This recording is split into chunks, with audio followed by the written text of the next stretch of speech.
Professor Michael Bois is a sociologist from the University of California, Berkeley. He just retired this year after almost 5 decades, 47 years. He was a child.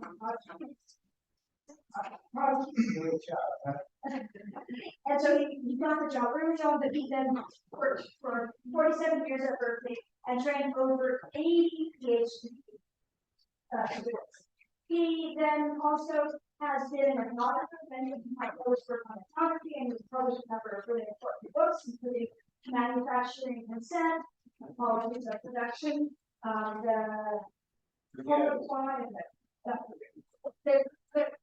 common lines, color of class and botanic common lines, and a number of others, including the extended case method. Michael also first came to South Africa in the 60s and had a bit of stuff about certain years, but it was late 60s in any case, and then he didn't come to South Africa because of the boycott during apartheid, and then returned in 1990, and he's been a somewhat regular visitor to South Africa since then. Not as often as we would want, but he's been engaging us throughout this period. And then when this lecture series was actually supposed to happen in 2020, we all know what happened with COVID, so it was postponed, but I'm actually grateful because I think it's actually even more pertinent to our times now, and also tired enough to time. And I just want to also say that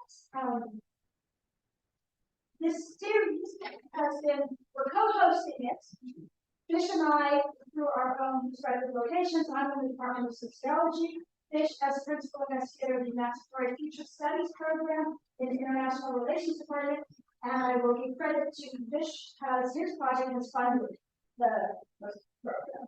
So I really want to acknowledge the institutional work. Okay, so Michael, this was doing at a seminar, and that's like last time, but he'll do more of a lecture and introduce us to this thing, and then we'll open it up for discussion. So we should have close to an hour of discussion, and sorry, John, we can that's because I know that's where everybody has budget for that. Okay, thank you. Oh, I didn't say I'm a show way from sociology. I'll say that.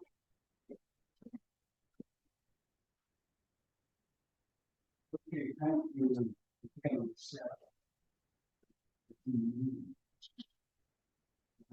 This is really so I have an actual seminar. I'm sitting down as a seminar. So what I want to do is to first summarize very quickly what we did last week. Introduction to what I let decolonization might mean, and then talk about decolonizing, and specifically talk about sociology. And then I will see how to move into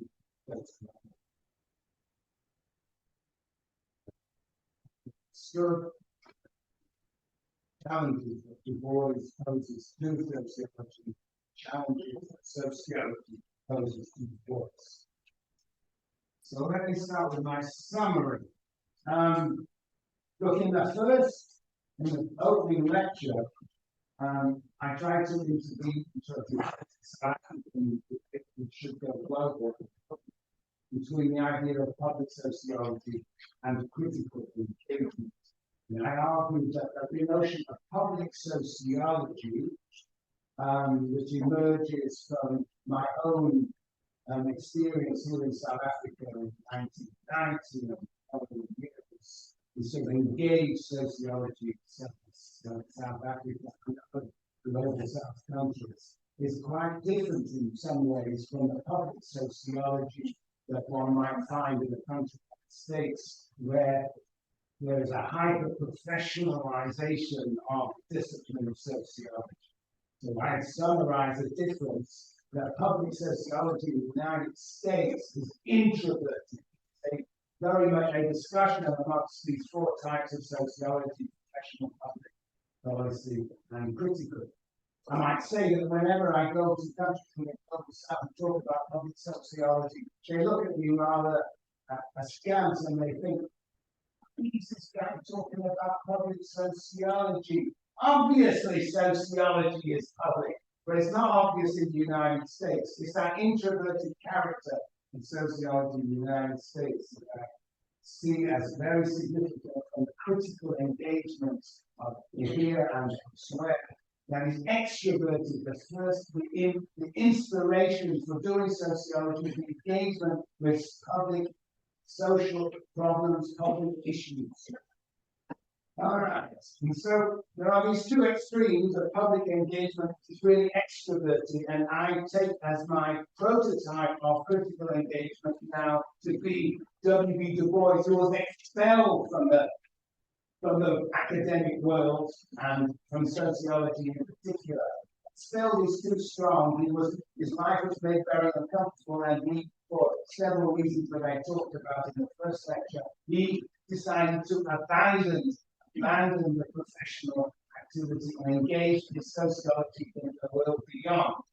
Anyway, he's my prototype of critical engagement, and the prototype of public sociology is the US form of it, in which people engage from time to time, sending their ideas into the public sphere, or perhaps sometimes engaging what I call organic public sociology. But it is not a systematic part of their professional or disciplinary identity.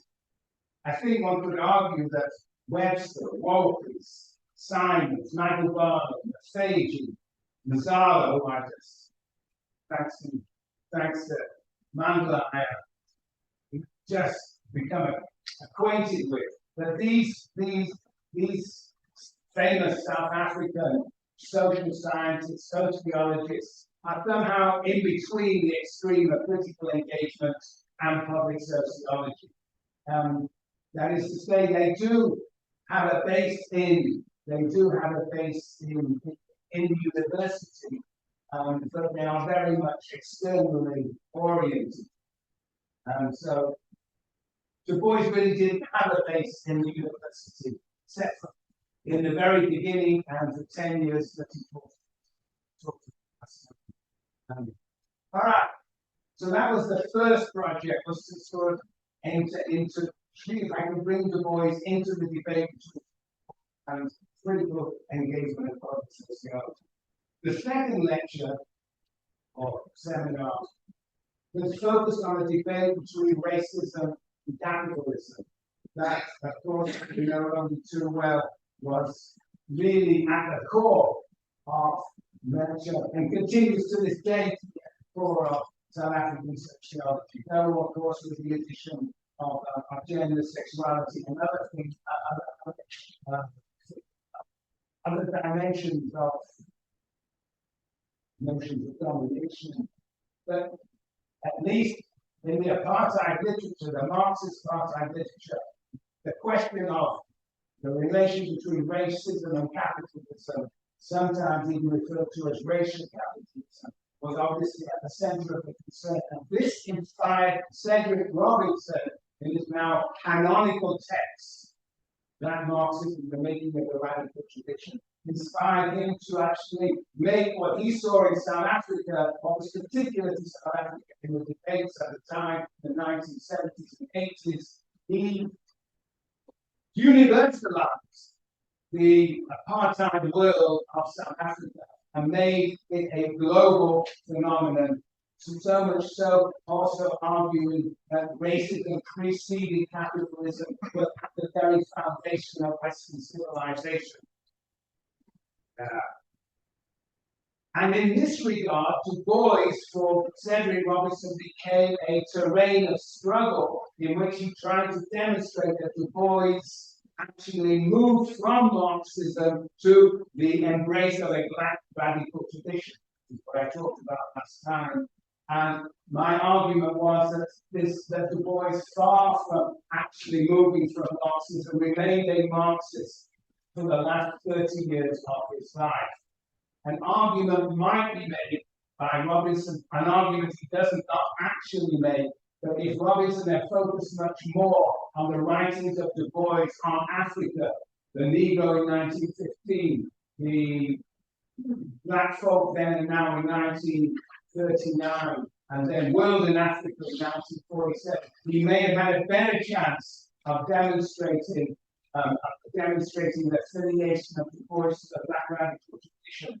I'm not saying he would necessarily be sexual, but that would be the obvious place that he was focusing on the magnum opus of Du Bois, which was black reconstruction. And anyway, I think that was a failed project on his part. Anyway, I wanted to bring, in a sense, this other way of bringing Du Bois into a debate that originated in South Africa. All right, so that was my attempt to bring Du Bois here to South Africa. These last two seminars are now going to pose the question, what the hell shall we do with Du Bois today? And I'm going to talk today about Du Bois' relationship to sociology, and on Wednesday I will talk about Du Bois' relationship to Marxism. So that talk.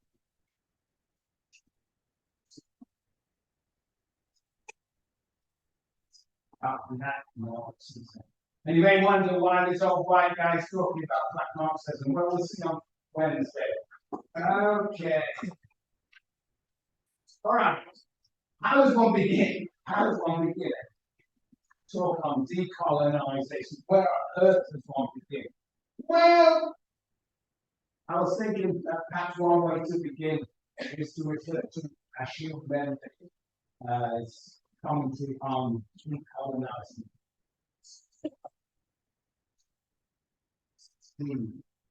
And he starts with the university, and actually, interestingly enough, not only focuses on its colonial, post-colonial character, but on its corporate character. That if we're going to decolonize the university, we better grapple with its corporatist character as well as its racial character. Yeah. And then he also says it's important to include those who have been excluded, those who have been left out. But he warns that the strategy of Africanization is itself fraught. And here he refers to Frantz Fanon's writings, how Africanization projects can be problematic. And then he introduces the idea of epistemic inclusion, the undermining of the hegemony of Western thinking.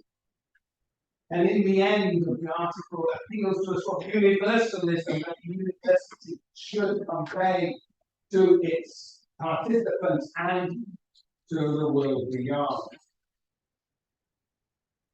He seems to be saying in the end that the world, the global world, the world is facing too many crises that do not necessarily have a racial character. We are facing multiple crises, and the university has to recognize these other crises other than the crisis of racism. Yes, and of course,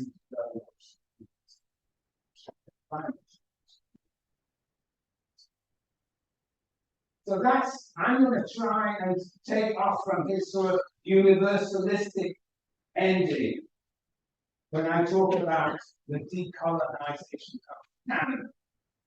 But I warn you that, well, the obvious, that my perspective is a Western perspective. And I come here with that Western perspective to see how you will react to it. Western in the sense it is just like my notion of public sociology was shaped by my experience in the United States, even I've been for many years. This too is obviously shaped by my experience in the United States. Though I'm aware it's peculiarity, but I actually have relatives elsewhere. We'll see. All right, I'm going to talk about sociology. Yeah. I learned sociology in a month. I mean, I've got one next to me, right? I'm a sociologist. Maybe. Yeah, you're interested in astronomy, that's all I know. Yeah. I see Bridget. Can you describe yourself as a sociologist? When it suits you. Eddie Webster, what do you say to this matter? Sociologists? Yes. Yes, okay. You.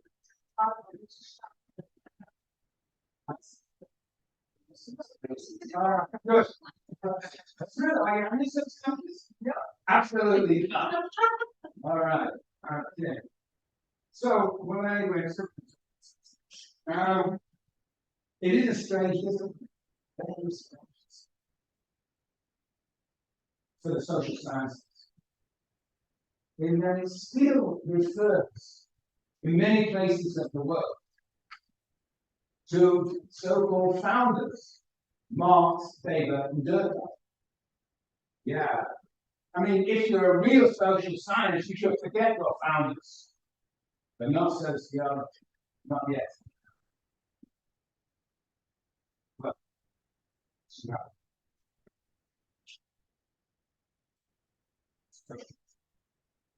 In the United States, a gentleman by the name of Alden Morris, I think I probably mentioned in this lecture, in 2016, published a book, Scholar Denied, whose argument was that W.B. Du Bois neglected so long, denied his right to be seen as a really distinguished scholar, was in fact the founder of US sociology. And one of the founding books was one I mentioned before, which I'll mention for today, is the Philadelphia Negro. But also, that was 1899. But he then founded the Atlanta School, which was a school of case studies that he conducted with his students and with support in the community from teachers and from religious personnel. A series of case studies of different dimensions of Southern African American life. The Atlanta School, which predated the supposedly third school in the United States, the Chicago School, by 20 years. So, undoubtedly, one could say that W.B. Du Bois was founder. It's ironically unrecognized founder. Cannot be an unrecognized founder. But anyway, now I think in the US, sociologists have come to accept that indeed he is the founder of US sociology. But my point here is that that's no achievement. US sociology is a very limited sociology, open sociology, making the universal out of the particular. I think Eddie Webster, who first used that phrase in my it's a parochial discipline and has had to import sociologists, Marx, Weber, and Durkheim from elsewhere to invigorate. Yeah. Anyway, to my mind, to compare W.E.B. Du Bois to the Atlanta School to Robert Parker and the Chicago School is almost to insult W.B. Du Bois, whose intellect was far beyond Robert Parker. Now reached right. Well, I feel like that students forced to read Robert Parker. I don't know. So the real dialogue should not be, the real reference point of the Boys should not be the Chicago School. It should be indeed those so-called canonical founders, Marx, Weber, and Durkheim.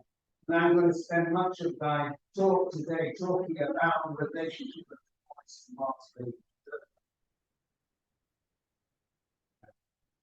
And what I'm going to argue effectively is that in the beginning, Du Bois is a Durkheimian, though he has not read Durkheim, and Durkheim has not read him, as far as I know. But there are extraordinary similarities and convergences in the way they understand the world. And then we move to a second phase of Du Bois's life and writings of a scholar, starting in 1910, when Du Bois actually leaves the Atlanta School, leaves the University of Atlanta. And then the engagement is with Weber. Again, this is a conversation that I'm imagining, constructing, but this is an anti-Weber relationship. It's not a convergence, but a divergence between Du Bois and Max Weber. Yeah. And the third phase is in Du Bois' life is the phase in which he becomes a self-confessed Marxist, identifying with the writings of Marx, starting most clearly with Black Reconstruction, published in 1935, and continuing for the rest of his life. That's the argument I've got to make. First, convergence with Durkheim, divergence with Weber, and then finally, expanding, reconstructing Marxism. I'll say more about that Marxism today, but also. Okay. Now, let's see.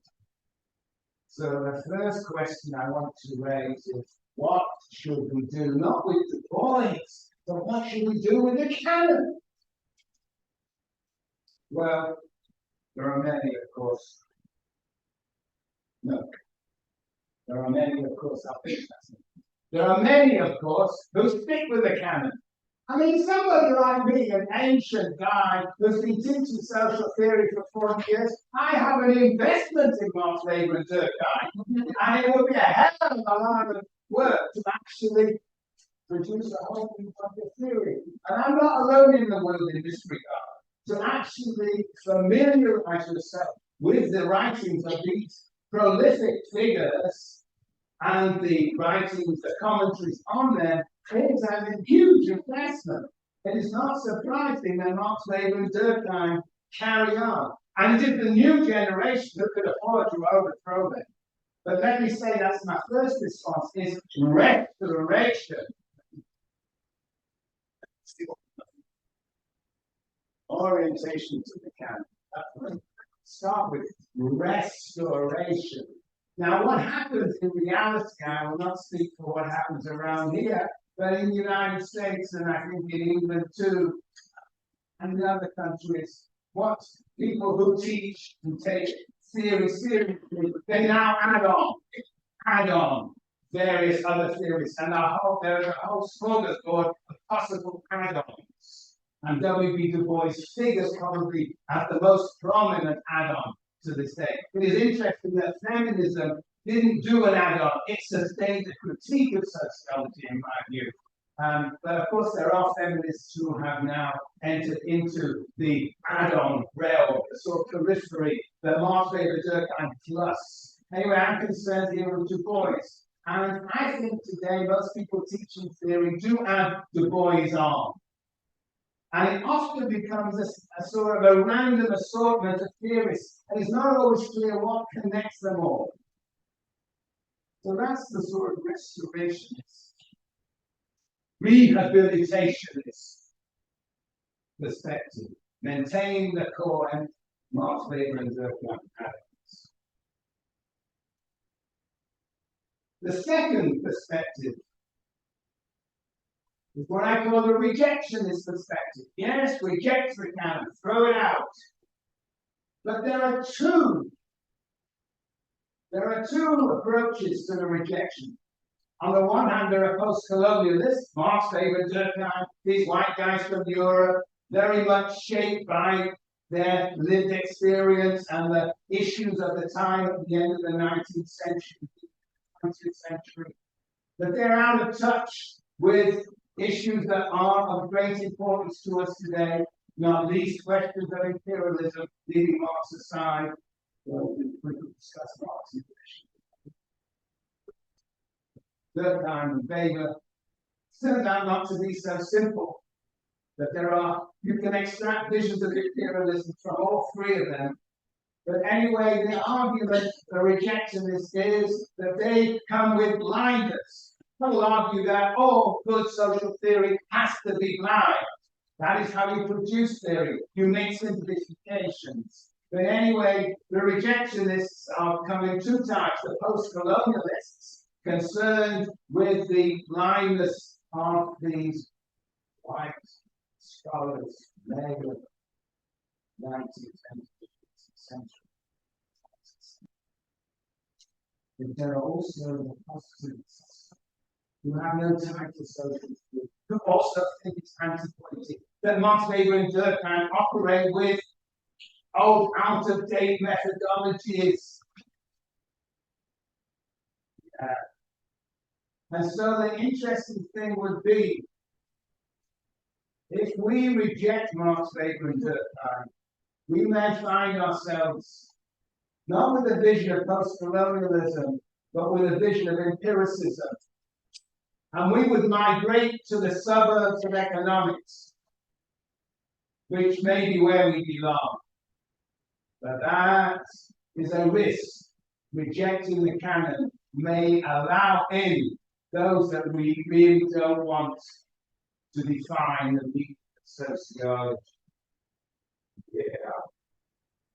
Well, there's further response. There's the revolution. They start a new canon. And in this regard, Du Bois has figured quite prominently. There is a well-known book in the United States called The Sociology of Du Bois that promotes a Du Boisian sociology. The authors are Jose Hitzigson and Carita Brown, came out about 3 years ago. And their idea is that we should really just take Du Bois' vision of what they call racialized modernity and constitute Du Bois as the new canon. And if you read their book, there's hardly any mention Weber and Durkheim, and Marx is rather peripheral. That's revolution. And finally, there's reconstruction, which is where I'm going to situate myself. I'm going to argue that we should give Marx, Weber, and Durkheim a chance to engage in a debate with W.B. Du Bois, and vice versa, give Du Bois a chance to debate with Marx, Weber, and Durkheim. And this may sound, this reconstruction idea may sound reformist. But I think if we take W.B. Du Bois seriously and put him in dialogue with Marx, Weber, and Durkheim, we're going to end up with a substantial revolutionary reform. So that's what I want to talk about. Radical. With the radical reforms. Okay, radical, that's Webster. Excuse me. Must pay attention to the local. Yeah. Okay, yes, right. All right, now. So that's what I want to do. I want to put the boys into dialogue with Webster and Marx.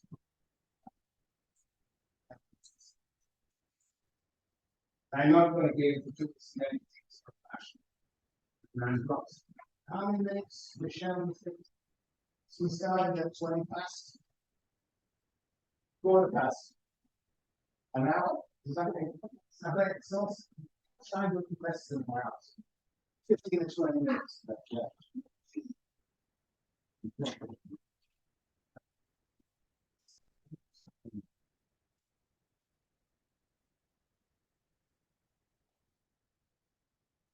You read the term today. Right.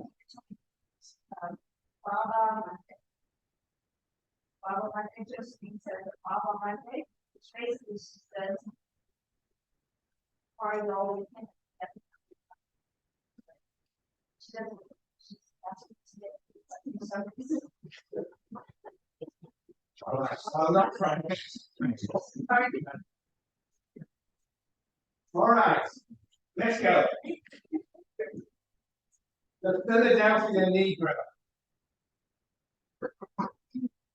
Philadelphia Negro, as I told you, this crisis, I think it's a wonderful case study. The Bois is an 1890 case artist. About a year and a half, we were in the key of the solo, not entirely solo, but he has an assistant who actually studies domestic work. But it's put into ethics. But anyway, the point is, this is really the first great case study of urban America. In, if you will, what is now known as the Chicago School. But Du Bois has really done this in seventh ward, wardens and populated by African Americans. And it is an account of the rise and stratification and the health and the poverty and occupation of African Americans. It's an extraordinary achievement published by just one person who did 2,500 in 74. I talked about last time, I talked about his analysis of stratification, race and status, or the stratification within the community of the seventh ward. Today, I want to emphasize the broader picture of how he characterizes African Americans in the seventh ward. On the one hand, he sees their behaviors, and particularly their pathological behaviors, as a result of, on the one hand, the migration from the south, and on the other hand, of the patterns of discrimination, racial discrimination. And those two approaches are parallel to the account that Emile Durkheim offers in Book 3 of the Division of Labor. Book 3, Michelle, what does Durkheim talk about? Yeah, but what?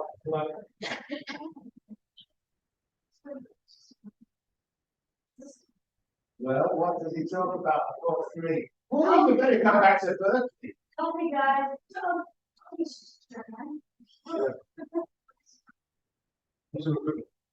Division of Labor is what the book is called.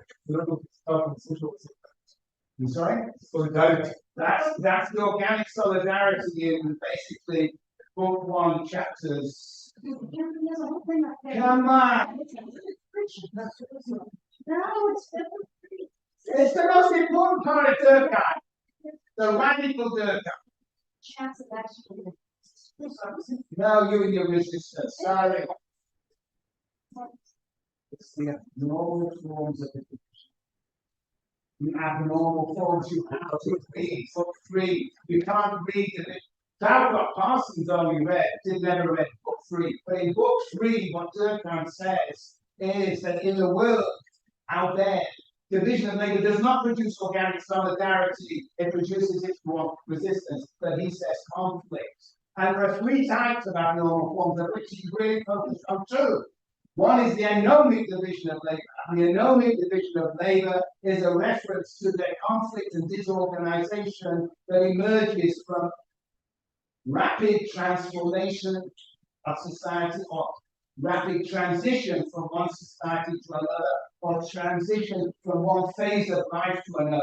It is the state of normlessness that occurs as a result of social change, rapid social change. And Du Bois uses exactly that sort of language when he talks about the pathologies that result from the recency of slavery in the South and the migration of the enslaved to the North. And then there is the fourth division of labor. That is the division of labor in which individuals are forced into places in the division of labor to which they do not belong. So the rich are able to, for example, get their children into appropriate places in the occupational structure. And those without resources, they may be very well skilled, but they cannot actually realize those skills.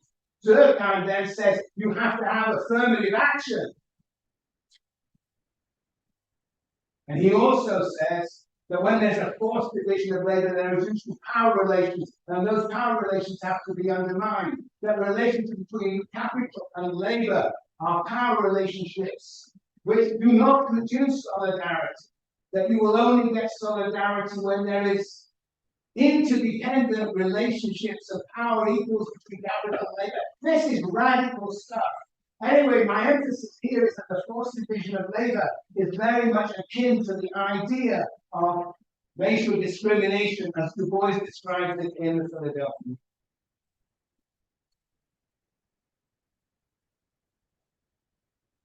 And we could move on.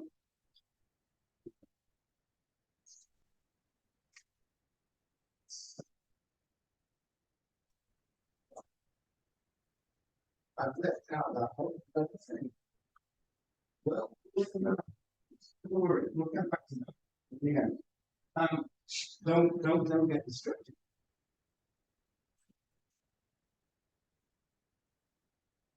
That's the joke. Anyway, doesn't matter. So let me move on to the Souls of Max of 1903. And one of the emphases of the Souls of Max of 1903 is the importance of not just the division of labor, but the contributions, the different contributions of African Americans to the division of labor. And he writes a whole book on this, The Gift of Black Folk in 1925. And if we actually were to talk about the elementary forms of religion, another of Durkheimian book, there you see very clearly how classifications that we operate with in society are constituted by society. That is to say, racial classifications are a social product, socially constructed, which is what Du Bois is also saying in his early writings, including The Souls of Black. The Souls of Black Folk introduces the idea of double consciousness, an idea which you will find in the division of labor and in elementary forms. There is a collective consciousness and an individual consciousness. Only what Du Bois does with that idea is to say that one dominates the other. Yes. And if you look at the Souls of Black Folk, there is a continual emphasis of the idea of a unity of humanity, a very Durkheimian idea too. Yeah.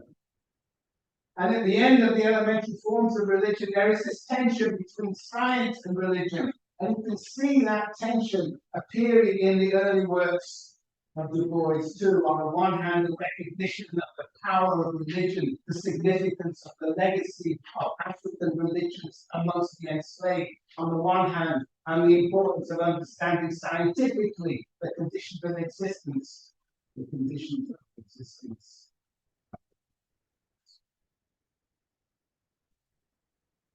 So, I could go into this in more detail, I won't.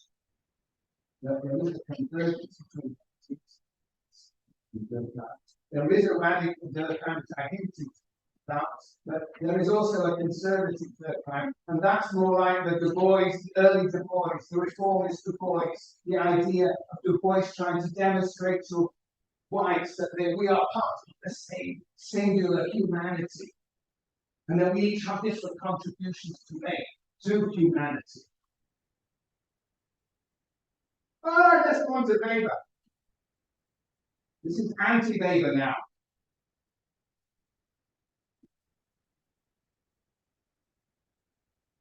Well, if we were to take the prosperity spirit of capitalism, which is a book we're most likely to have read, the beginning of that book, at least in most editions, is actually an essay written by Max Weber in 1920 as the introduction to the sociology of religions. It's his theory of modernity, or more accurately, his theory of rationalization. And there he argues that modern, Western, bourgeois, rational capitalism, modern, Western, bourgeois, rational capitalism, the sort of capitalism that Marx describes in Volume 1 of Capital, that arises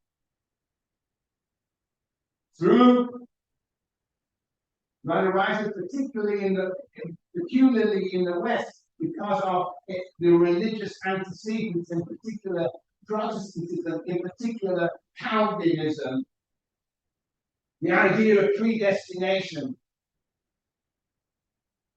that makes people so anxious about their fate in the world after, that they have a frenzied relationship to nature if they're entrepreneurs, and accumulate for accumulation's sake, which is the idea of modern Western bourgeois rational capitalism. Profit for profit's sake, accumulation for accumulation's sake. Very different to pre-capitalist form, pre-modern capitalist forms of merchant capitalism and colonialism and violence. Weber said basically there is violence in the origins of capitalism, but once modern Western bourgeois rational capitalism is created, it reproduces itself of itself, and violence disappears from his analysis. And Du Bois will go along with, in a sense, with the idea of violence before modern capitalism, obviously associated with that first stage of imperialism, associated with the slave trade. But he will insist that violence does not stop with modern Western bourgeois rational capitalism. It continues the imperialism of the second stage, what he calls colonial imperialism. So directly contesting Max Weber's ideas of modern Western bourgeois rational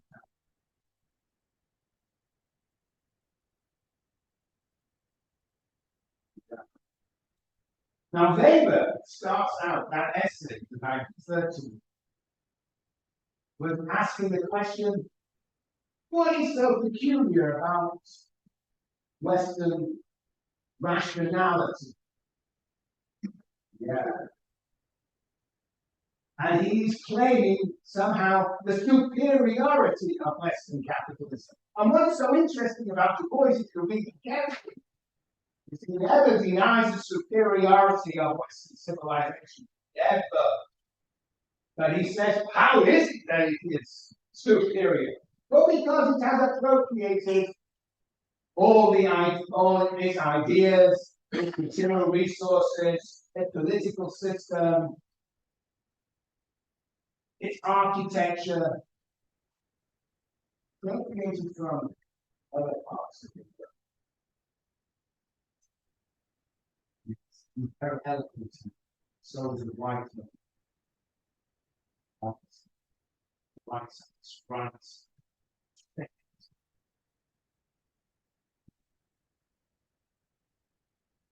So, again, same point.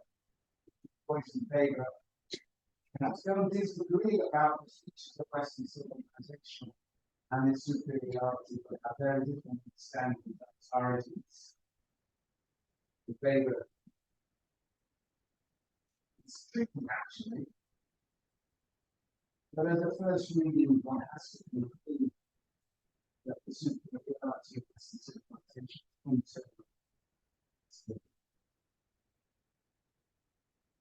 and then there's the question of socialism, also from the souls of white folk.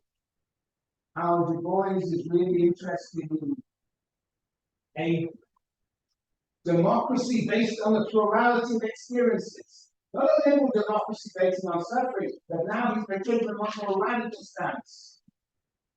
That everybody has special experiences to contribute to the formation and transformation of society. And in that same essay, he insists that we will only have democracy if we have public control of the means of production, as well as worker control of those same means of production once they are in public hands. A radical view of democracy which he labels as socialism.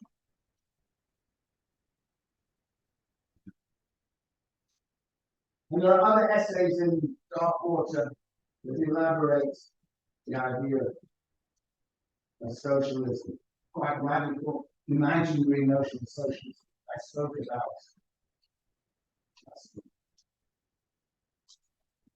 I mean, he ends that famous chapter on the race riots in East St. Louis with a panegyric to actually socialism, but says that we'll only get there if we take the race problem seriously. Now, not wait. But it's still got that imagination of socialism. Weber, writing a similar period of history, has a what shall we say, skeptical view about the possibility of socialism. Socialism, Max Weber says, if it ever is to exist, it will not be the dictatorship of the proletariat, it will be the dictatorship of officials over the proletariat. And he thinks the very idea of socialism and the attempt to strive for socialism will undermine what benefits there exist under rationalization, namely liberal democracy. The attempt to make the transition will undermine liberal democracy, which is the one constraint, Weber suggests, on the overexpansion of bureaucracy. So again,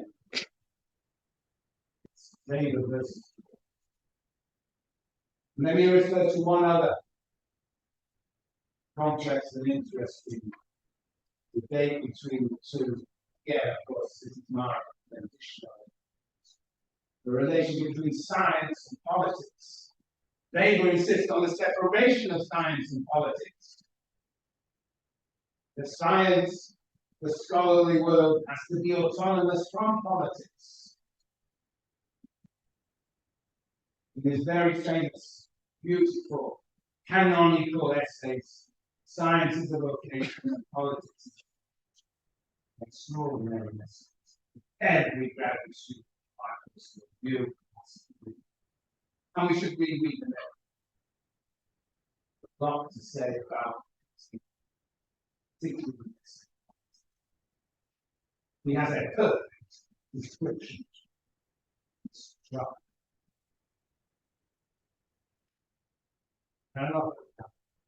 But Bois has also an idea of the separation of science and.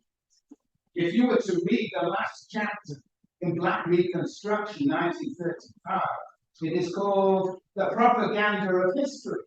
And he is in that chapter determined to demonstrate the summation of this 700-page book, determined to demonstrate that the Dunning school that interprets Reconstruction as a catastrophe, an unmitigated disaster, is based on fundamentally false assumptions of the inferiority of African Americans. Was saying here how history uses propaganda. He seems to be endorsing the idea of Max Weber that you should separate the two. That in fact it is problematic to turn history into propaganda. And he is claiming, in fact, that the previous 670 pages are the separation of science and politics, that he is actually delivering scientific truth. And yet, like I told you last time, and the time before, the chapter headings are black worker, white worker, planter, general strike, coming of the law, back towards slavery next to the last chapter. This, for him, is science that he's doing. He's not. It's Marxism. He too has a standpoint. He too has a clear value standpoint when he practices. He doesn't justify his Marxism. He just points it down as though it's the obvious truth. But he too has a set of assumptions that may be questioned. But anyway, this debate between Weber and Du Bois would be a very interesting one. And one would have to spell it out. When he writes in the 1920s about art, for him, art is always political. And there is a time when you feel that even sociology has to be political. And on the other hand, when he's attacking others, he's saying, oh no, my science is truer than those who suffer from false assumptions. Anyway, fascinating little debate there on the relationship between science and politics. But let me move on because I've only got a few more minutes. Marx. Black reconstruction, as I have said a dozen times, seems to be his adoption of the Marxist framework. 1935 is published. He's already written in 1933 two magnificent essays that put Marx, the writings on Marx, on a par with Hegel, Kant, and Darwin, and complains, as I said last week, that his teachers never taught him Marx. That he's now taken it lock, stock, and barrel, but he reconstructs Marx by introducing the factors of imperialism and the centrality of race as well as class. He's going to have a theory of the slave mode of production, if you call it together, as having these expansionist tendencies that leads to the Civil War. He's going to see the ways in which the southern states were acting. The production of cotton was essential to the Industrial Revolution in England. He's going to make arguments about this splendid failure, this utopia that was emerging during the period of Reconstruction, a socialist utopia that is based on interracial democracy. Yeah. So we can see a very Marxian Du Bois there, but it's beyond Marxism. Some of you may have known the quote from Volume 1. So one of the editions, second edition. Where Marx writes, labor cannot emancipate itself in the white skin, where in the black it is branded. So long as there is racism, there will be no emancipation for white workers. It's as if he is addressing white workers, telling them to get their act together. And that idea, of course, is elaborated by Du Bois in the ideas of the segregated labor market, white capital, white labor, black labor, and how the relations of those three actors lead to very different outcomes in different places at different times. But that segregated labor market never goes away from Du Bois. And in the end, this is where he shifts from Marx. It is not the white workers who he thinks will give up their racial privileges, their public and psychological. Black workers. He holds in the end more faith in the idea of the unity of the darker races rising up in some hypothetical, unexplicated revolution that would be necessary to transform capitalism. And he expresses that in his sociological fiction, The Dark Princess, a novel quote that was written in the 1960s. A strange, surreal novel, the story of the possibilities of the revolution that world. Yeah. And then Du Bois will develop later on his two notions of imperialism in the two books, World and Africa in 1947, Current Democracy in 1949. And then in following that, he will develop a theory of monopoly capitalism in the United States and how that goes hand in hand with an imperial order and how each reproduces the other through the imperial order creates the labor aristocracy in the global north. How imperialism and the segregated labor market seems to conduct into mutual production. This is all very quickly an advance of Marx's theory.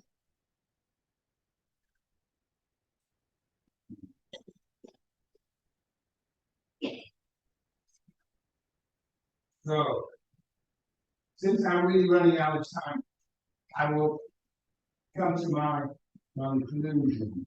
I've got two conclusions. Let's see if I can put it up there. Okay. I guess I missed all that, but it doesn't really matter. We'll come to that place. I mean, we'll come to the discussion. Here we go. I've done that. You see,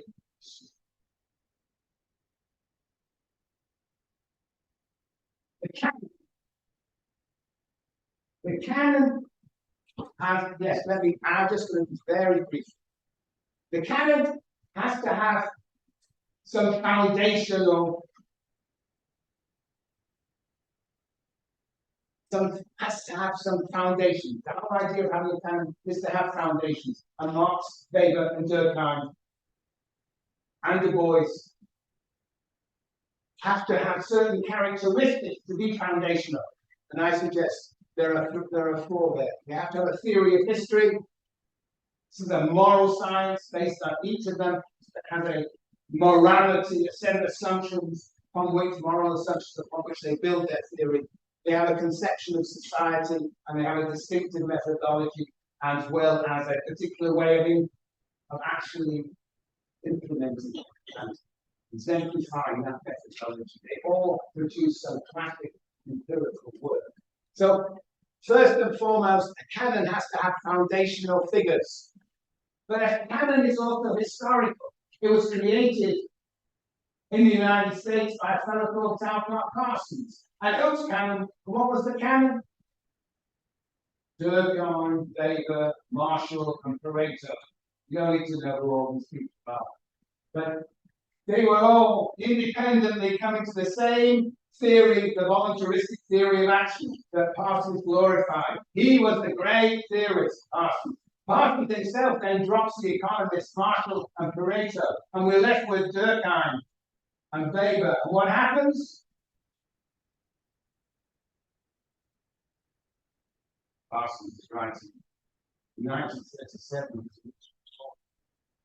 structural functionalism based on Durkheim and Weber comes to be broadly appreciated in the 1950s.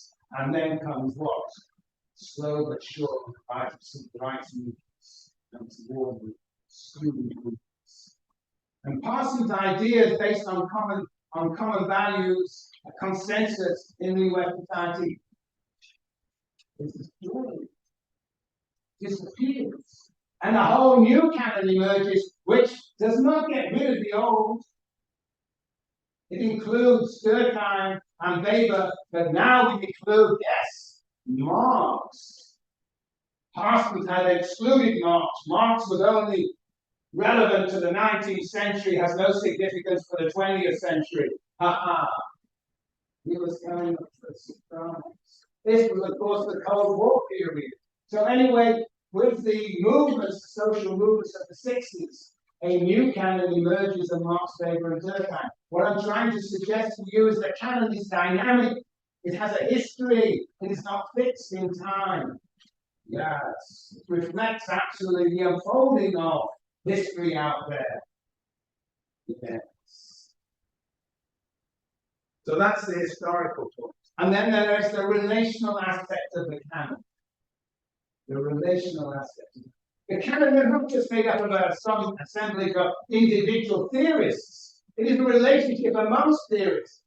Parsons claimed there was a convergence between Marshall, Pareto, Durkheim, and Weber. And I think in the new canon of Marx, Weber, and Durkheim, we see divergence amongst all three, but all three engaged in a discussion with one another. Yeah.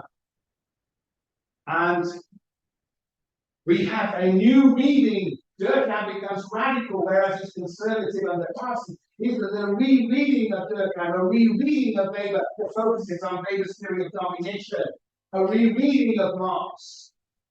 So yes, so the canon is a set of relations among these distinguish founding figures. And finally, we have to recognize that the canon is geographical. It is historical. It must also, and can also vary geographically. The question is whether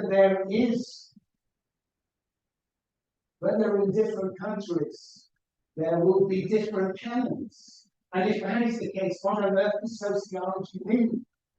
Is it a fragmented, in the end, a fragmented order? Or if there is a singular set of figures, does that mean there is the hegemony of the North? But if we throw out, if we insist, if we argue that there are different canons in different places, can we then talk about sociology? Can we talk about sociology as a discipline that brings people concerned with the most serious problems that face the globe? Contemporary capitalism. And I think this raises a question. It could be, what does it mean to destroy the hegemony of the North? And I'm suggesting that at least if we bring in Du Bois, we reconstruct that northern hegemony. But perhaps we have to go much further and bring in people from the South from different countries will reconstruct the canon in their own way. Anyway, that's really a lot of issues. So let me get back to where I was going. It's canonical dialogues. Those are the bringing Du Bois in with those we have now, these multiple new forms of dialogue. And now I just want to summarize with the challenges to the canon. Challenges to the canon of Marx, Weber, and Durkheim. But we have now a racialized capitalism. Notice I'm not saying racial capitalism. A racialized capitalism. A moral science, an explicitly clear notion of sociology as a science and embedded in a set of values, usually associated with equality, with solidarity, with notions of social justice. It is a reflexive science. We follow Du Bois, because Du Bois always situates himself in the world in which he is engaged, and he reflects upon that engagement in historical ways. That's what his autobiographies are about. So a reflexive science. It is a public science. Du Bois was nothing if he was not engaged in the world politically. And it is an interdisciplinary science. Because Du Bois really did recognize disciplines. That's why every discipline has their own Du Bois. So, I think these are really profound challenges to the way we conceive of sociology based on Marx, Weber, and Durkheim. But I think there are also the canon challenges Du Bois. This is the work that I believe Du Bois didn't have to do. As I was just saying, there's historians from not many longer years appropriated Du Bois, particularly with understanding of reconstruction, the end of slavery, and what happens after reconstruction. They've taken he was 30 years ahead of historians, but that's so in the 60s they caught up with Du Bois. Sociology is dipped backwards. Only now is it really taken serious the last 10, 15 years. So we have to understand what it does it mean to sociologize Du Bois. To make something of his body of writing, not just historical, but also what is his conception of society? And we can figure that out, begin to figure it out, perhaps by comparing with Marx, Weber, and Durkheim. I think there has to be a systematization of Du Bois. We spend a century rereading, reconstructing Marx, Weber, and Durkheim, or more than a century. We have to give Du Bois a century, but we have no time. We have no time. So but there's work to be done. If you read Du Bois, he's not a systematic theorist. We have to actually do the work of making him into a theorist. I think, again, putting it into debate with Marx, Weber, and Durkheim helps us in that regard.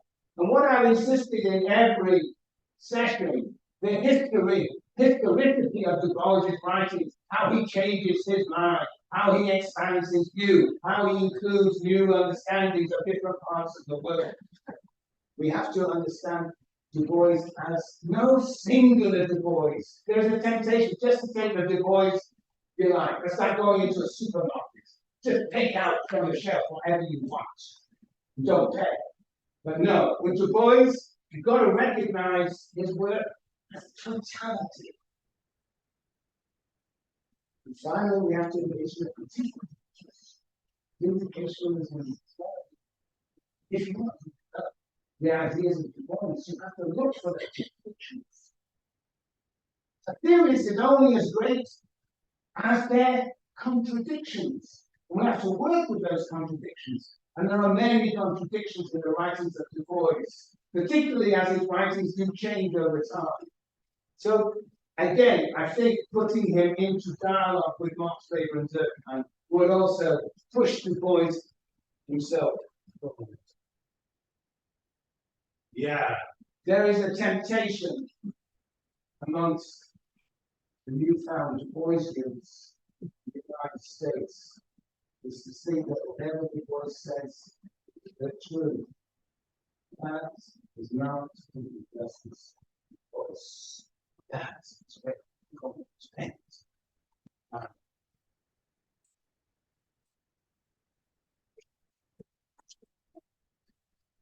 Questions, engagements, and then please make sure you sign the rest of the make sure you I'm an artist.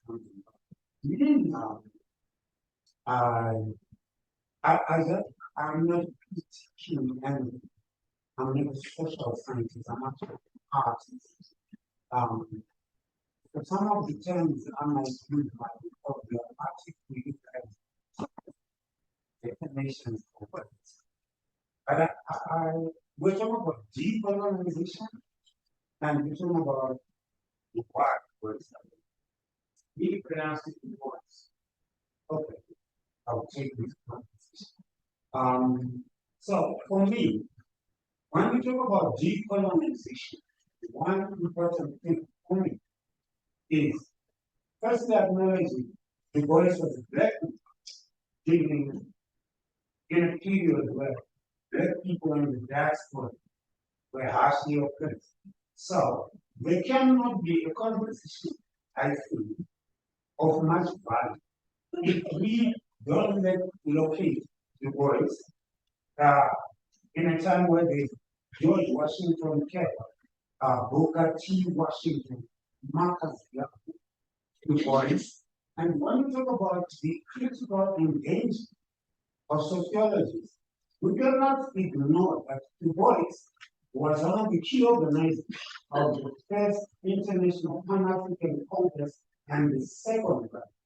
Both congresses which failed, right, from which the Black nationalist movement then built a successful Union of Liberation movement.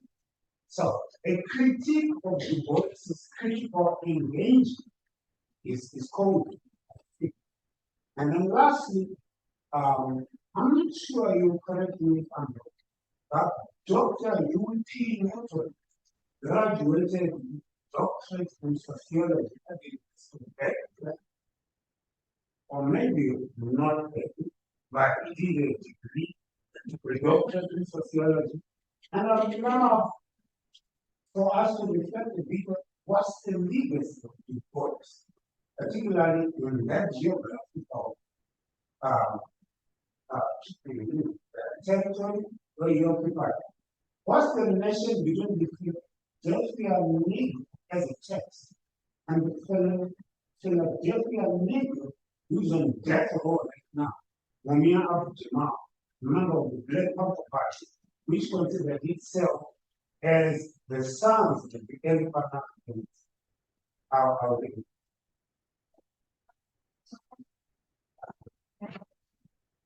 some of the things history.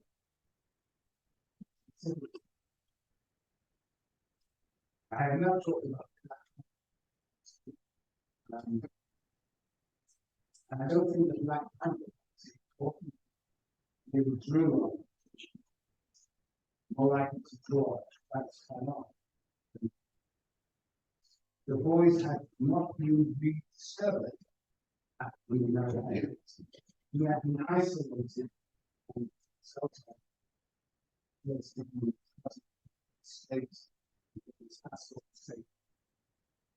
He was still closer to us than many African Americans to the Communist Party, which he had not joined, but that has actually tainted him in the eyes of So I think it's an interesting question. Why do boys do it? Does not feel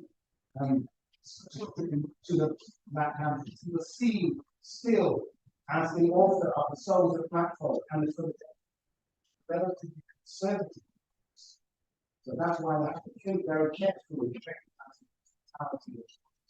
My last point is that when he died in 1960, I've forgotten who it is, but somebody announces at the beginning of the great man.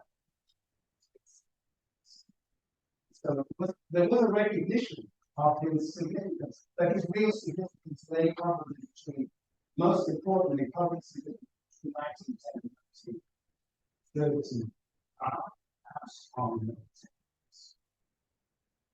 the big point. Thanks. I'll just remind it, sessions are kind of building on it. The point was great, and it were covered earlier, but it's nice to remind us. That's great. Next comments, questions, John?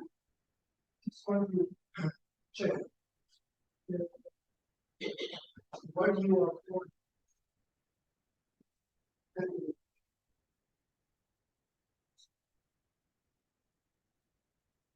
Point of process also process.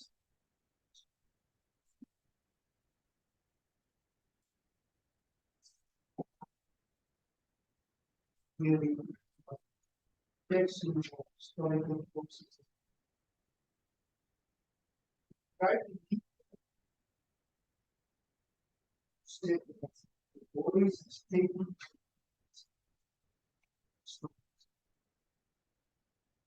Now, there is an impetus that process coming.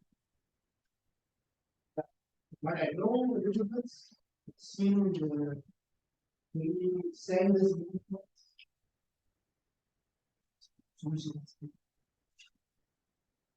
That's happened. Somehow, I even this process that put into that. Or is this a internal process in the person? It's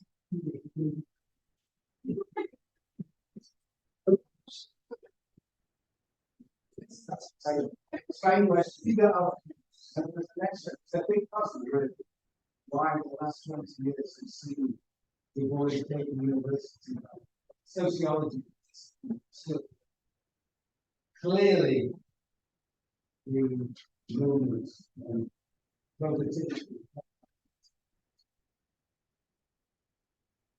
they raise such a very issue. I think they're also completely turning processes because the university inclusive of minorities, racial minorities, of different socioeconomic extension. at the very same time that the resources of public universities have been exposed have diminished. And that has generated in itself a lot of attention. So I think, yeah, I think relatively in terms of one of the things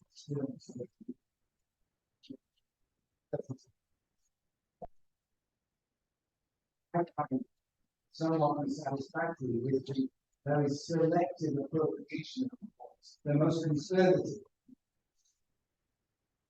The Philadelphia New York sold the platform. It is tragically magnificent. The radicalism that comes from darkness, the radicalism that reconstruction. And this is the latter part of it. And sometimes the boys is stigmatized because of his support for the Soviet shine. So I think, yeah, you're right. There has taken sociology by story, but which the boys is, to my mind,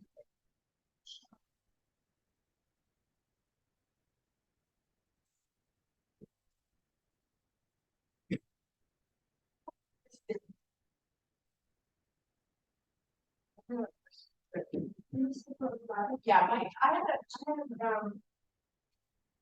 guess, I wanted to ask, I mean, I was sitting in this room, and looking around this room, and I wonder, maybe it's situation, there's an argument that is compelling to the room to make such a specific case for sociology discreetly boundedness. I feel like that itself is an American debate. In South Africa, sociology doesn't look like that. Okay, often made an argument about but I do think that in South Africa, therefore, the progenitors from is a much wider group.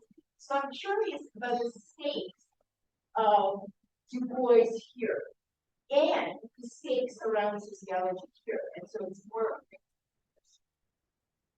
I think you're absolutely right. The stakes here are significant. Du Bois, because he was first and foremost public age, disciplinary boundaries were little significance to him. And so it captures much better, his life captures much better what is happening in South Africa than what is happening within sociology states. So the public engagement is the narrative. But the stakes in this exercise is to reconstruct sociology. Right. Whereas it's that thing of I'm not quite grasping what we could take from Du Bois. I'm just curious what those things. I mean, there is kind of okay, maybe he's another guy we should read. I think Black Reconstruction is fantastic already, right? But your arguments are on the stakes of Du Bois, right? For reconstructing sociology, and there's a gap of something. That's yeah. I said at the beginning. Discussion about. I said at the beginning, I'm giving a talk that I was perhaps giving in the United States. And what I am saying is, once again, let's South Africanize US sociology. Du Bois is the instrument, but he's not being used in that way in the United States as yet. So, but yes. So, I know there may be things that we believe from Du Bois. I mean, this is the question that comes to South Africa. Well, is Du Bois of any relevance to you? Is there any importance? Is there any gift to some of your early streets out?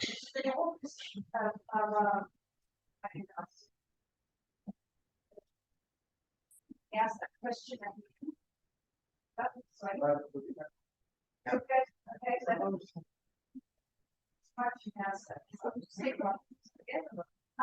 maybe let's take a couple questions here. Yeah. So those of you who want to speak back to this, that are raised your hands, if you're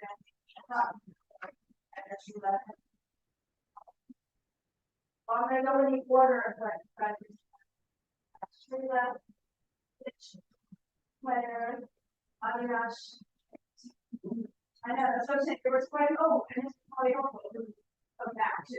So there's the whole list of sociology, but it's, Yeah. okay, so that's. Yes, I think I'm just thinking very similar thing. And in your response, it's suggesting that, if you want to provincialize US sociology, it also strikes me as quite odd to do it to the boys. And in a moment where we're actually thinking of decolonization as much more justification. I mean, when we're thinking of decolonizing as much more about location of the global south, then why would we be persuaded to actually be not just someone who's from the north, but someone who you've actually established has a lot of blind spots when it came to the rest of it. So that's the one thing. But the other thing about sociology and the canon, I was thinking, and you said somewhere, sociology uses the canon, and the canon is obviously more than what is sociology. But isn't there a different way of thinking about a discipline, like a method or an analytic or a perspective? I mean, interestingly, sociology in India is really anthropology. So already this, and that was Bridget's point, right? Like this discipline is already bounded in.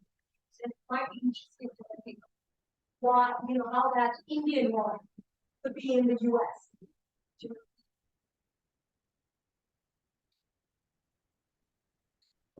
I'm going to introduce sociologists. They're going to be Okay, then we'll come back to this.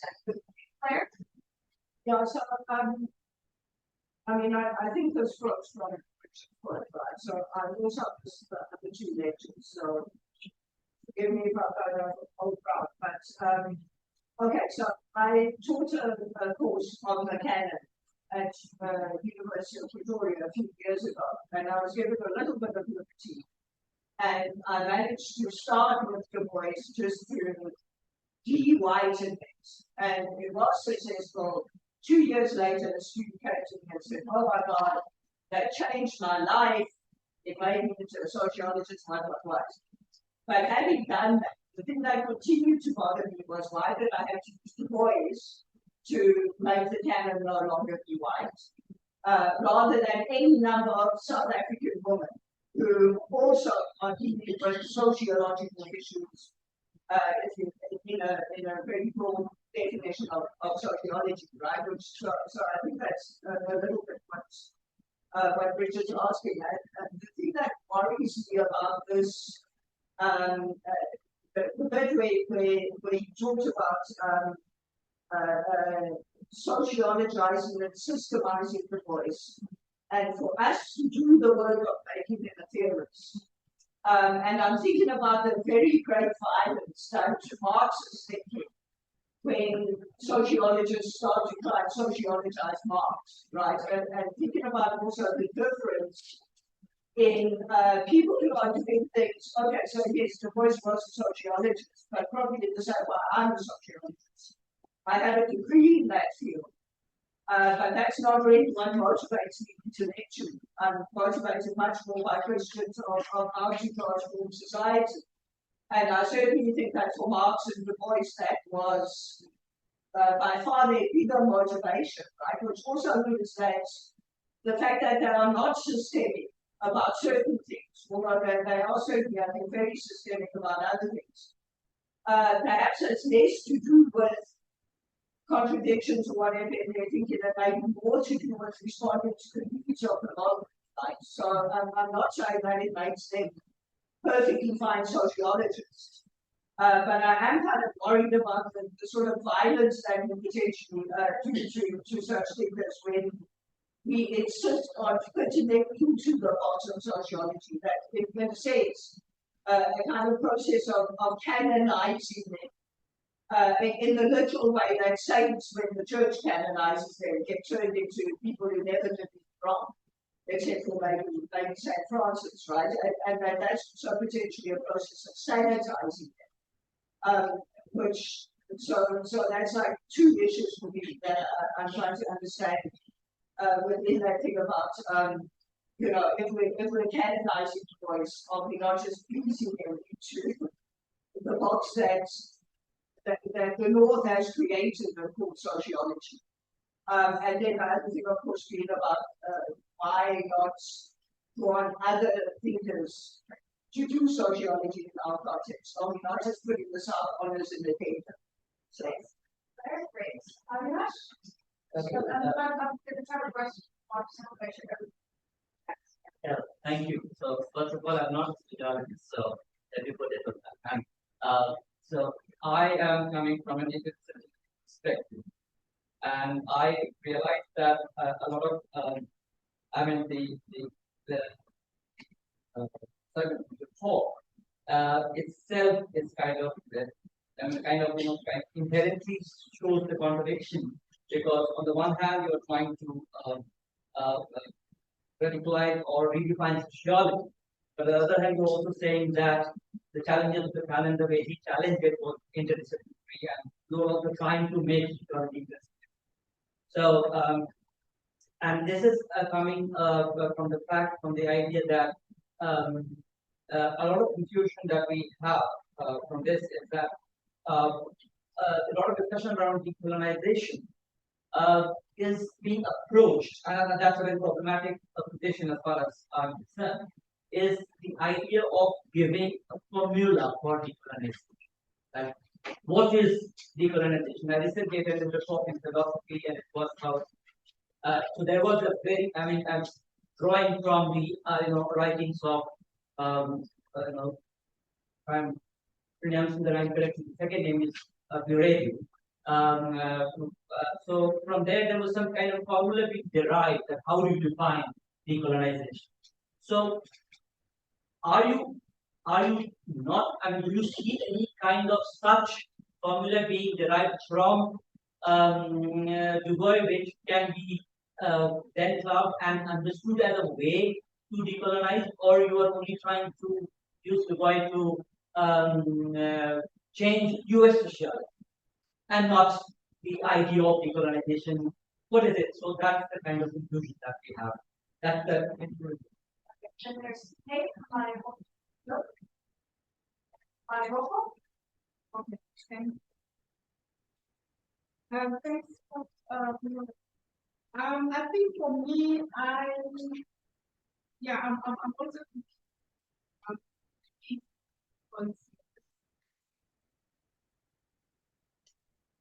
so I think the one question that I had is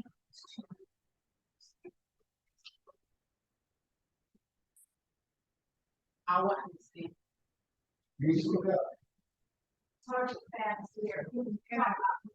Okay, so I'm saying my comment is linked to, I think it's linked to what yes, Justin said, but mainly to our understanding around decolonization and decolonization of knowledge, and how we conceptualize what is social good. This group, right? And also, the power dynamics around what we define or classify as a thing. And in that classification of the canon, or what we consider as knowledge, how other knowledge is power dynamics. Because as I was listening to the presentation, my question was, why are we in why is the Bois presentation with the Canon?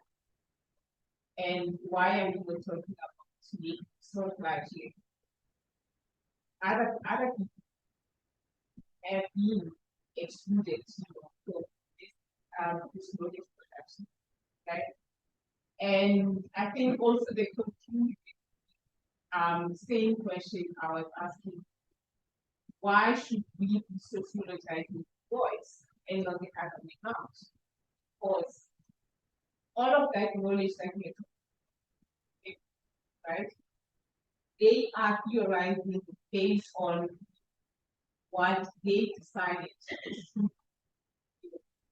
the rules of priority groups. The other groups were excluded from all those how to translate. They were not part of it. So the voice, for instance. So for me, I think what my thing is that for other knowledges to into that space, they have to comply with what has already been defined by the labels. And if they can't comply with the with those groups that have been defined by the label, then they should go and should do a revision. And I find it problematic. And that is not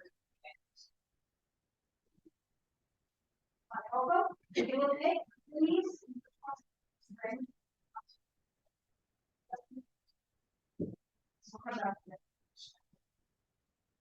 All right, let's see if I can answer. I will not say. First, um,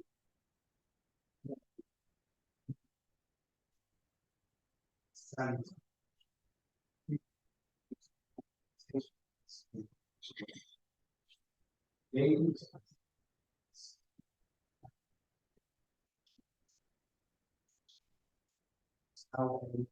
how Marx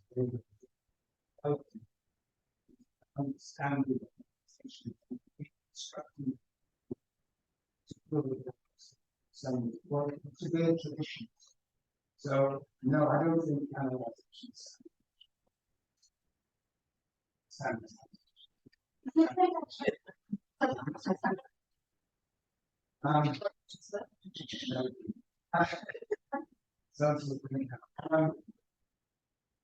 So what defines a canon, a canonical figure? There are many people who are excluded. I make a claim which may be what you're suggesting actually is taking over the legacy of the existing one. But I believe that a canonical social theorist has to have a theory of history, has to have a methodology, distinctive exemplification of that methodology, has to have a notion of society, it has to actually have moral foundations. Du Bois fits that, Marx fits that, Weber fits that, Durkheim fits that.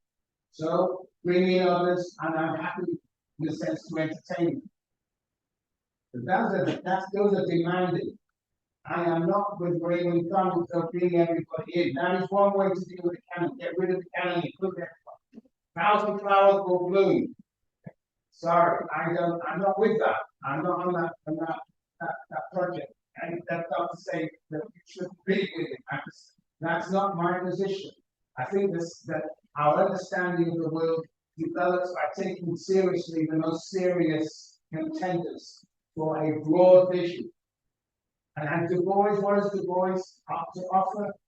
Well, he has a theory of rationalized capitalism that develops over time. And that was, of course, the point of my talk on whatever it was, Tuesday. So, I think Du Bois has a lot to offer. And one way of which I could have run the series was to actually cite, just take one chapter from racial capitalism and try and demonstrate to you the extraordinary insights that he has to offer, like in the Souls of Whitehall, which is the foundation of Whitehall studies, or the other essay that I continue to refer to, his name. What work in that? We could have discussed his essay on gender, race, and class, and early social intersections. That would have been a different way. And perhaps I might have been more persuasive that was something you need to fight. Sure. Yeah. So I'll leave it at that. I mean, the meaning of decolonization, that is, I think you're right. avoided tackling that head on by saying, what should we do with that? That is my translation of and yeah, that is another way it's a proxy to say, how should we think about it? And I am focused on sociology. Yeah, I agree. South Africa, it's disciplinary boundaries are arbitrary. Yes, rigid. And I know what's happening. But my point is that Bois was not a sociologist in that sense, and therefore might actually be useful in context. So, let's do the last round with 10 minutes left, so fish and then 8, and then paper, okay, then, oh, guys. Okay, so, okay, so the 10 minute, and I'll use it quick, there are 10 minutes, okay, and a calendar, I'm so rigid. You have your time. Okay, you're not a sociologist, but I'm going to put my notes in the but I want to pick up on the critique of the voice. I mean, I think what you're presenting to us around, how you bring a thinker into the canon, I think is very interesting. If I was a sociologist, I will embrace this. Even if I'm trying to bring a South African thinker into the canon. If I'm bringing, if it's Nike, if it's roots first, I'm not just going to put them raw. You're going to have to really grapple with this if you're a serious sociologist. And I think that's what the invite to give us. Okay, if even rethinking the South African canon, let's do it vigorously. Let's do it thoroughly. Let's do it systematically. But now to come to critique of the Bois. One small question. And that is, are you just giving us somebody in the 21st century that is bereft of an ecological conception? Ecology is very, very important to the world. And so I want to know, how did he, when he became this Marxist fervent and everything else, how did he read Marx? I mean, was there a conception of natural relations? He's very, I must say, he has a epistemological Eurocentrism around civilization and West and so on. But Marx has been breaks with that, So yeah, multilinearity. So the point I want to make is, well, what is ecological? Is there that? Yeah, thank you. I think that is what you've done.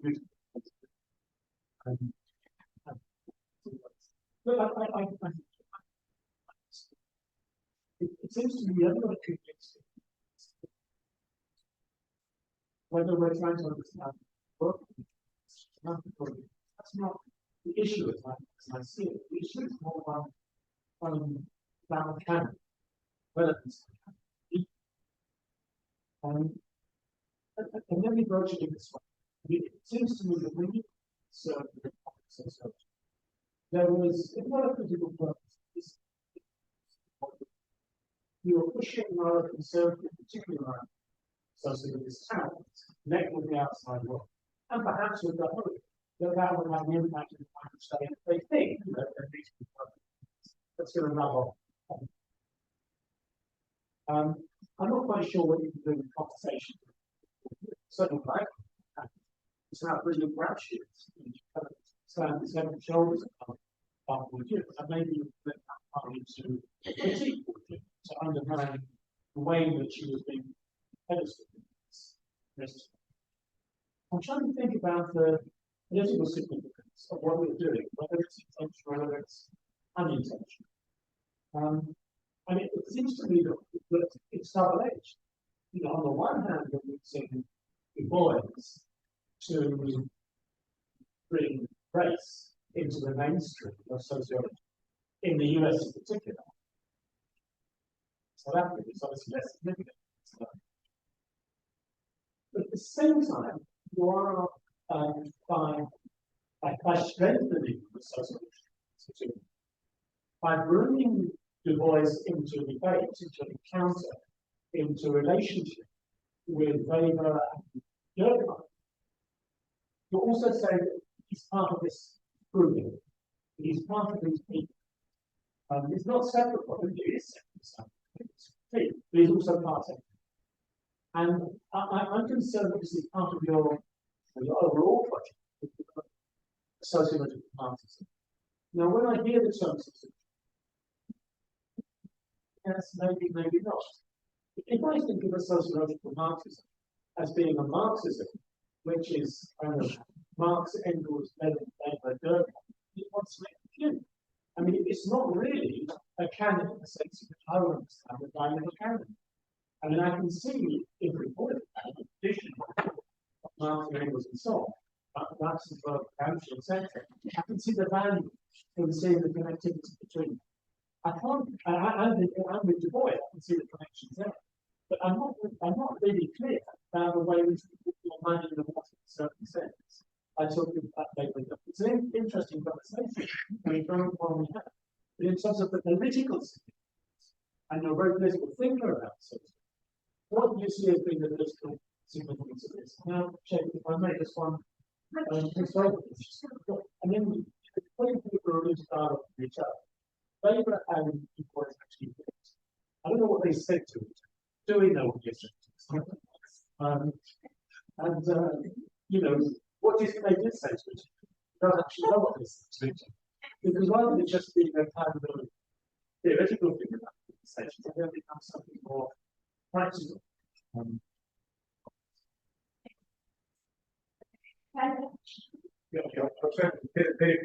I think the sociological things like that.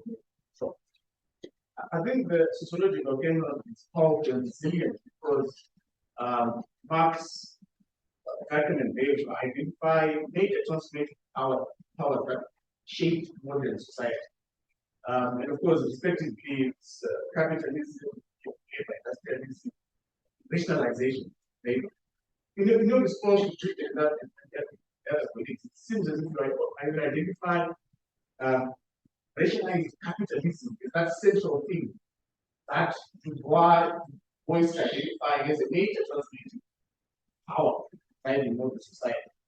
So my is more of asking a reaffirmation, is that correct? And to stress Bridget's point, like, what do we take? How do we make use of the voice? Is that what is making canonizing? This idea of racialized capital. Thanks so much, I just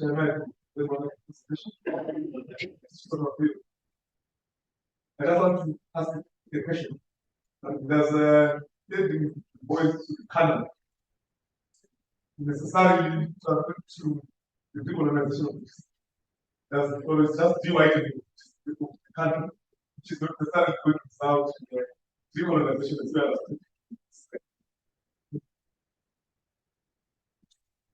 Excellent, thank you. Okay, Michael, you have the last word. Well, he doesn't have a lot to say about ecology, but you can read into it. Particularly when he's talking about imperialism. As I think I talked about before, it's about the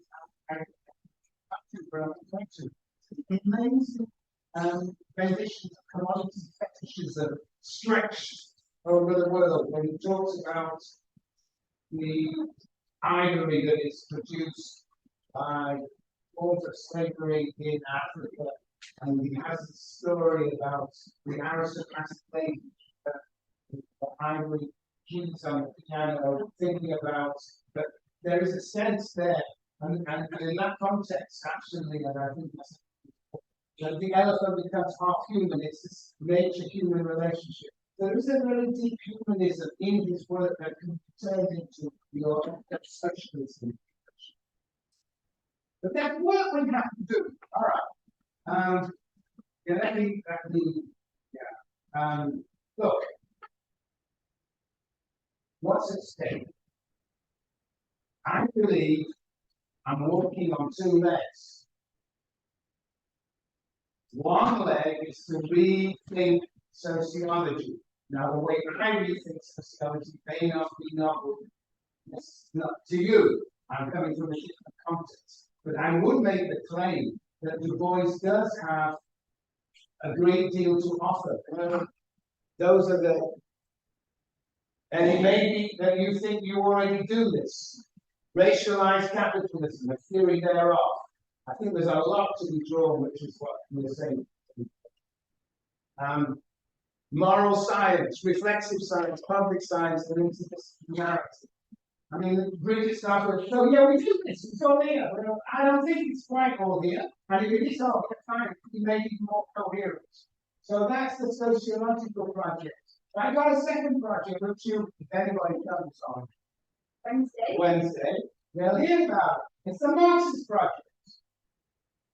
And now, in this case, in that, walking on that leg, I'm thinking about black Marxism. That's the other political project. No, sociological Marxism is to sides this point. Black Marxism is the issue. Now, this is a very, I wouldn't dream of talking about it now, but it includes people like Stuart Hall. It includes people like Franz Fanon, C.L.R. James, Oliver Cromwell Fox. Turns out, you know, those are what some of the candidates. And that's the other project, and that's a Marxist project. I've always had two projects. How to deal with bloody sociology in the university, and how to think about the development of Marxism. Du Bois points in both directions. And I think perhaps I think they're both interesting dialogues. Perhaps the Marxist one is really the more interesting one and the more challenging one. And what on earth black Marxism might be, and what it would mean that I should come to South Africa as an old white guy to talk about black Marxism is paradoxical. We will see that's what I think. But anyway, I think that those are the two projects. The two significances of as a sociologist and as a Marxist. And to figure out that significance is important. Now, this isn't sort of taking for granted.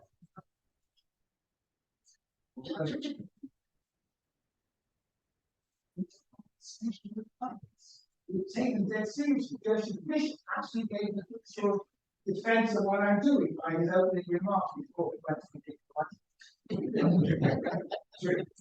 So yeah, that's those are my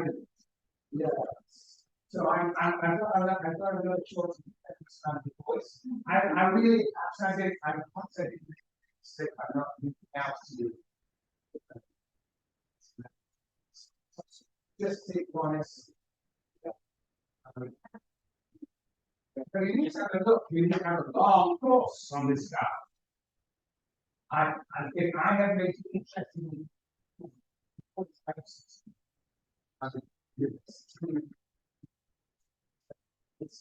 this guy is an incredibly amazing fellow. In the way he actually continually re-understands the world, and that's not the global perspective. Yes, it's the American global perspective. I was thinking what things.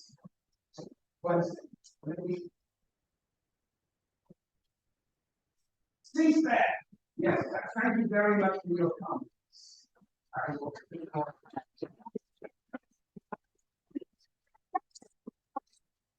Thanks, everyone. And every time it's a lot of things and great comments and questions. Thank you very much. Thank you to Michael, as always. Just a reminder, Wednesday, the last.